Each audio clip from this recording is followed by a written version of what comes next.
Museum yang berada di tengah kota Subang dan dibangun pada tahun 2003 ini memiliki koleksi geologika dalam jumlah yang cukup banyak dan bahkan jadi koleksi tertua yang ada di museum tersebut.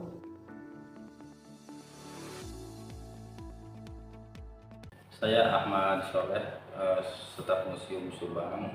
Alhamdulillah hingga saat ini masih di museum sini gitu ya, pengelolaan permuseuman di Museum Kabupaten Subang. Mungkin boleh dijelasin Pak sedikit tentang Museum Subang ini, kayak awal berdiri dan lain sebagainya. Ya. Sebenarnya Museum Subang ini sudah berdiri dari 2003 gitu ya. Yang ini awalnya itu pada saat pendirian itu ada di Dinas Budpar Kebudayaan dan Pariwisata pada tahun 2003.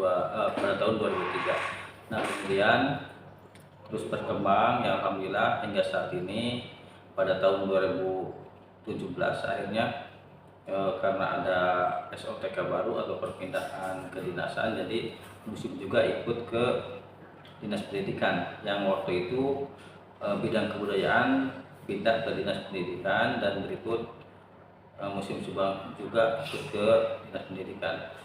Alhamdulillah hingga saat ini Museum Subang yang tadinya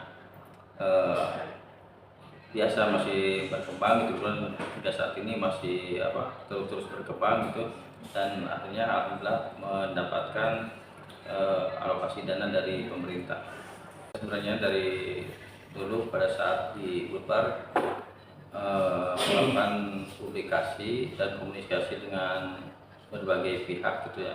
Alhamdulillah hingga saat ini juga masih berlaku gitu ya, promosi komunikasi dengan berbagai pihak juga, dan alhamdulillah gitu setiap hari hingga saat ini sampai saat ini masih ini gitu, banyak pengunjung yang dari siswa gitu, dari TK, SD, SMP ataupun SMA banyak gitu, dan dari umum mahasiswa juga banyak gitu ya.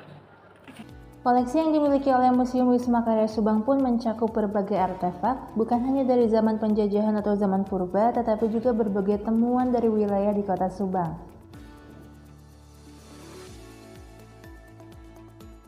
Baru-baru ini, pada tanggal 15 September 2022, Museum Wisma Karya Subang menemukan fosil fauna berupa gigi kudanil di Sungai Cisaar, Kecamatan Cibogo. Penemuan ini sekaligus menjadi salah satu tambahan penting dalam kategori geologika yang dimiliki oleh Museum Subang dalam beberapa tahun terakhir. Bukan hanya itu saja, ada beberapa penemuan lainnya seperti kerangka purba, tengkorak rusa purba, dan penemuan-penemuan lainnya yang telah dipajang dengan rapi di Museum Subang. Selain koleksi geologika, museum ini juga memamerkan berbagai peralatan perang termasuk celurit, pistol, dan alat makan yang digunakan selama masa penjajahan Belanda.